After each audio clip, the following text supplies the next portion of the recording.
পরিশ্রম করতে করতে আজ আল্লাহর রহমতে আপনাদের দোয়ায় আজ আপনাদেরই আমি প্রিয় জসিম। মনে আছে ভারতের সারা জাগানো হিন্দি সিনেমা শোলে ছায়াছবির ডাকাত সর্দার গব্বর সিংয়ের কথা, যে ছবিতে অভিনয় করেছিলেন আমজাদ খান।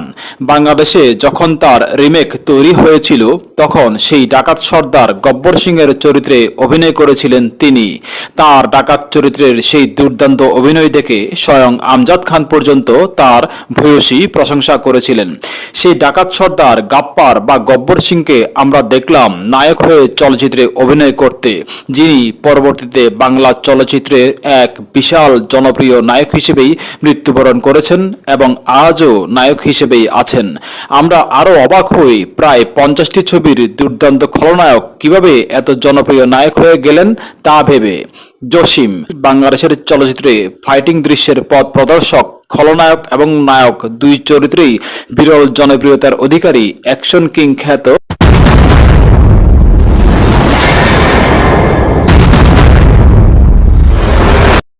জসিমের জন্ম 1951 সালের 14 আগস্ট ঢাকার কেরানীগঞ্জে। জসিমের বাবা A.K. ফজলুল রহিম ছিলেন পুলিশ অফিসার। বাবার বদলির চাকরির সূত্রেই ঢাকার নবাবগঞ্জের মূল বাড়ির বদলে কেরানীগঞ্জে জন্মগ্রহণ করেছিলেন জসিম। তার পুরো নাম A.K. জসিম উদ্দিন।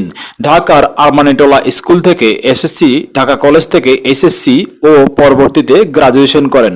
1971 সালে বাংলাদেশের মহান স্বাধীনতা যুদ্ধে মেজর হায়দারের নেতৃত্বে 2 নম্বর সেক্টরে লড়াই করেছিলেন তিনি। ছোটবেলা থেকে সপরিবারে সিনেমা হলে ছবি দেখার ফলে চলচ্চিত্রের প্রতি আগ্রহী হন তিনি। স্কুল জীবনেই পরিবারের অজান্তে পাড়া মহল্লায় বিভিন্ন কুস্তি প্রতিযোগিতায় জয়ী হয়ে পরিবারকে চমকে দিতেন। কলেজ জীবনেই জাতীয় ক্রীড়া ফাউন্ডেশন থেকে জুডো শিখেন, যা তার প্রথম অভিনীত চলচ্চিত্র এবং বাংলাদেশের সর্বপ্রথম অ্যাকশন দৃশ্য যুক্ত হওয়া চলচ্চিত্র জহিরুল হকের রংবাজ ছবিতে সুযোগ পাওয়ার ক্ষেত্রে অবদান রেখেছিল। জসিম গিয়েছিলেন রংবাজ ছবির শুটিং দেখতে। সেখানে তৎকালীন সময়ের জনপ্রিয় নায়করাজ রাজ্জাক সাহেবের ধাক্কায় ছবির একজন অভিনেতা বারবার পড়ে যাচ্ছিলেন। জসিম সেটা দেখে পাশ থেকে মন্তব্য করেছিলেন যে হচ্ছে না, এভাবে কেউ ধাক্কা খেয়ে কয়েক হাত দূরে পড়ে না। জসিমের মন্তব্য শুনে পরিচালক জহিরুল হক বললেন, এই ছেলে বারবার এমন মন্তব্য করছো কেন? তুমি কি জানো কিভাবে পড়বে? জানলে দেখিয়ে দাও তো দেখি। আর তখনই তরুণ জসিম ঝটপট জুডোর কৌশল দিয়ে দেখিয়ে দিলেন কিভাবে মারলে কিভাবে মাটিতে পড়তে হয়। ব্যাস, জহিরুল হকের মন জয় করে ছবিতে কয়েকটা দৃশ্যে অভিনয় করে ফেললেন তিনি।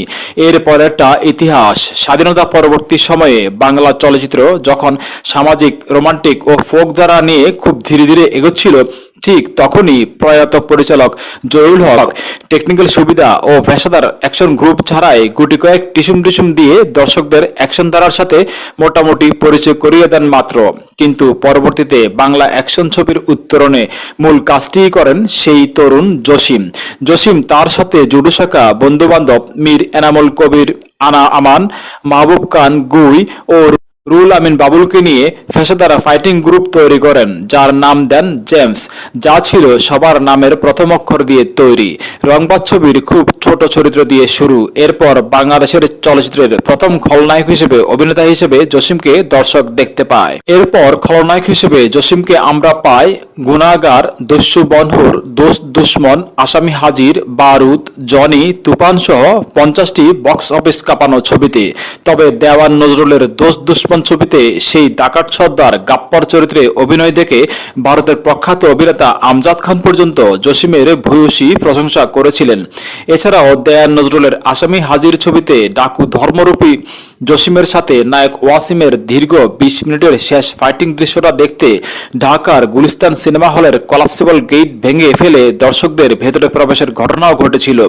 সব ছবিতেই ভিলেন জসিম ভিন্ন ভিন্ন স্টাইলে হাজির হতেন এবং বাংলা চলচ্চিত্রে সবচেয়ে স্টাইলিশ, স্মার্ট খলনায়ক হিসেবে নিজেকে প্রতিষ্ঠিত করে ফেলেন। তার ভিলেন চরিত্রের স্টাইলের মধ্যে অনেকেই হলিউডের খলনায়কদের ছায়া খুঁজে পেতেন। এরপর 80 দশকের শুরুর দিকে সুভাষ দত্তের সবুজ সাথী ছবিতে নায়ক হিসেবে পর্দায় হাজির হন জসিম এবং সারা বাংলাদেশে ছবিটি সুপারহিট ব্যবসা করে।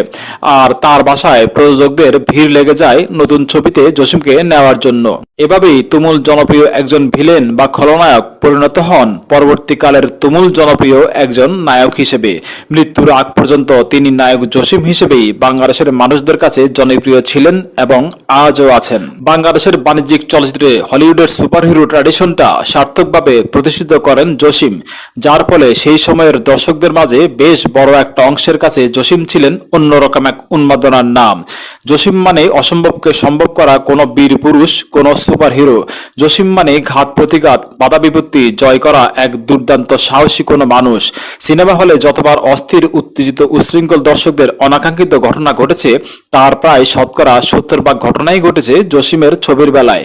টিকিট নিয়ে মারামারি, সিট নিয়ে মারামারি, জসিমের ছবি দেখতে এসব যেন নিত্যদিনের ঘটনাই ছিল।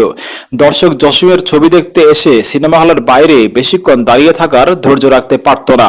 90 দশকের তরুণ দর্শক যারা সালমান শাহ, ওমর শানের চরম ভক্ত ছিলেন, তারাও জসিমের ভক্ত ছিলেন। জসিমের ছবি যাদের সিনেমা হলে দেখার সৌভাগ্য হয়নি, তারা কোনোদিনও বুঝতে পারবে না যে জসিম কতটা জনপ্রিয় ছিলেন। জসিমের ছবি মানেই ছিল আমজনতার সুখ দুঃখ ও জীবন সংগ্রামের গল্প, যার কারণে জসিমকে বাংলা চলচ্চিত্রের দর্শকদের বিরাট একটি অংশ পাগলের মতো ভালোবাসত। নায়ক হিসেবেও জসিমের জনপ্রিয় ছবি ছিল অসংখ্য। মোহাম্মদ আলী, রকি, হিরো, ঘাত প্রতিঘাত, স্বামী কেন আসামি, লক্ষ্মীর সংসার, সারেন্ডার ইত্যাদি।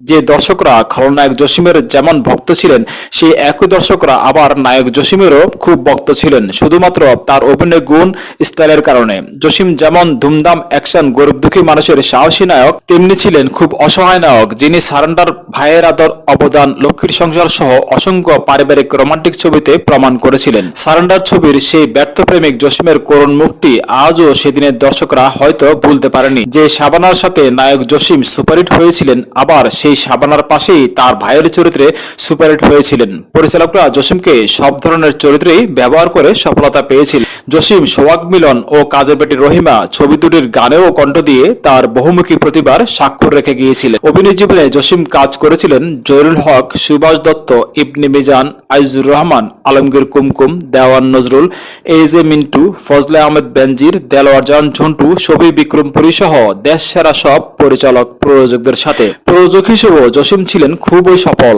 যার প্রযোজনা সংস্থা জেমসের অনেক ছবি ছিল বক্স অফিস কাঁপানো ও ব্যবসা সফল, যেমন দোস্ত দুশমন। শুধু অভিনয় নয়, বাংলাদেশের চলচ্চিত্রের পেশাদার ফাইটিং গ্রুপের ফাইটারদেরও গুরু ছিলেন জসিম, যার হাত ধরে ওস্তাদ জাহাঙ্গীর আলম, আরমান, চুন্নু, মোসলেমদের মতো ফাইট ডিরেক্টররা এসেছিলেন। ব্যক্তিগত জীবনে জসিম খুবই সাদাসিধে ও নিরহংকারী মানুষ ছিলেন। অনেক দুস্থ শিল্পীদের পাশে দাঁড়িয়েছিলেন তিনি। এছাড়াও বিভিন্ন ছবিতে কাজ করতে গিয়ে অনেক রাত হয়ে গেলে ইউনিটের নারী শিল্পীদের নিজের গাড়িতে করে নিজেই ড্রাইভ করে নিরাপদে বাড়িতে পৌঁছে দিতেন জসিম। জসিমের প্রথম স্ত্রী ছিলেন ড্রিম গার্ল খ্যাত নায়িকা সুচরিতা।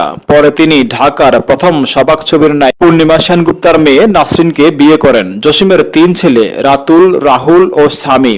জসিম 1998 সালের 8ই অক্টোবর মস্তিষ্কে রক্তক্ষরণজনিত কারণে মাত্র 48 বছর বয়সে মৃত্যুবরণ করেন। জসিমের মৃত্যুর পর এফডিসিতে তার নামে একটি ফ্লোরের নামকরণ করা হয়।